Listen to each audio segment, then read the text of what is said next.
2024 में वोट काटने का प्लान कैसे बनेगा? जातियों में बांटकर बनेगा, यानी कि मंडल वर्सेस कमंडल से बनेगा। आज महाभारत में यही सवाल पूछ रही हूं, क्योंकि रामचरितमानस पर बिहार से लेकर यूपी तक जो हंगामा हो रहा है, वो क्या सोचा समझी रणनीति है, क्या राजनीतिक प्रयोग है? क्योंकि हिला देने वाली तस्वीरें आई इस देश में। सबसे पहले आपको मैं वो तस्वीरें दिखाना चाहती हूं कि कैसे इस देश में रामचरितमानस की प्रतियां जलाने की तस्वीरें सामने आई हैं। रामचरितमानस जैसा धार्मिक ग्रंथ और उसको जलाने वाले ये चेहरे जिन्हें अब गिरफ्तार कर लिया गया है। लेकिन सोचिए कि रामचरितमानस जैसे धार्मिक ग्रंथ को जिसे पूजते हैं करोड़ों लोग, उस ग्रंथ को की प्रतियां जलाने की बात आई। और क्यों? क्योंकि इसे लेकर राजनीतिक बयानबाजी हो रही है। इस ग्रंथ को, जो कि जोड़ने वाला ग्रंथ है, इसे तोड़ने वाला ग्रंथ बताया जा रहा है। और इसीलिए आज महाभारत में सीधे पूछ रही हूं कि क्या ये एक राजनीतिक प्रयोग है जिसके चल जातियों में बांटने की राजनीति हो रही है? ये जो मैं आपको बता रही हूं कि ये तस्वीरें आई हिला देने वाली कि रामचरितमानस की प्रतियां जलाई गई, उसके बाद मानस की प्रतियां जलाने पर कार्रवाई हुई है,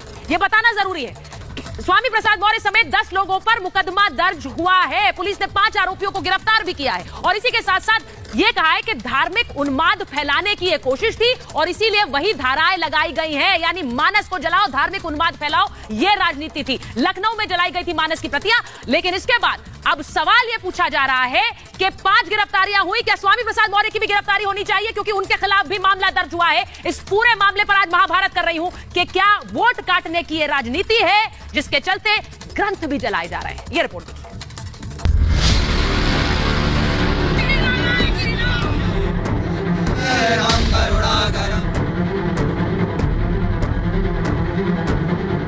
राजनीतिक राज्याभिषेक के लिए क्या विपक्ष अब रामद्रोह की राह पर निकल गया है?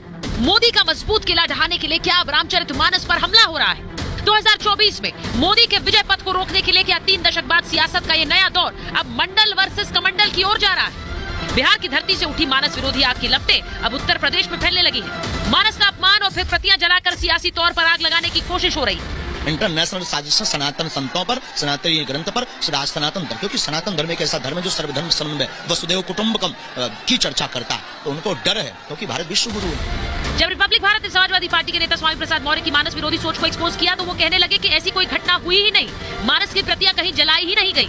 रामचरितमानस की कोई प्रति कहीं जलाई ही नहीं गई है। भाजपा सरकार के दबाव में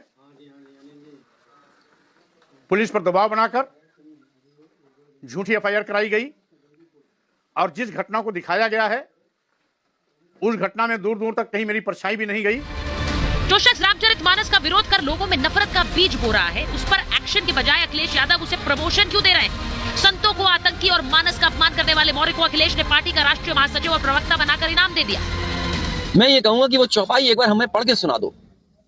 क्या आप पढ़ के सुना सकते हो? मुझे बताओ। और फिर मैं मुख्यमंत्री जी से पूछने जा रहा हूँ कि मैं शूद्र हूँ कि नहीं हूँ।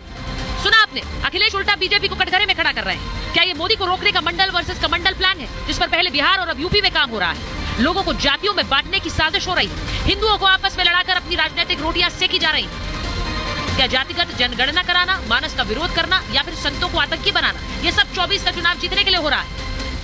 विरोधी भले ही साजिश करें, लेकिन यूपी में माहौल बिगाड़ने की कोशिश करने वालों पर योगी सरकार ने कड़ा एक्शन लिया है। रामचरितमानस की प्रतियां जलाने के आरोपियों को गिरफ्तार कर लिया है और अब नंबर है स्वामी प्रसाद मौर्य का। राजनीति के लिए राम और सनातन का अपमान करने वालों को योगी ने 2 टूक कह दिया है।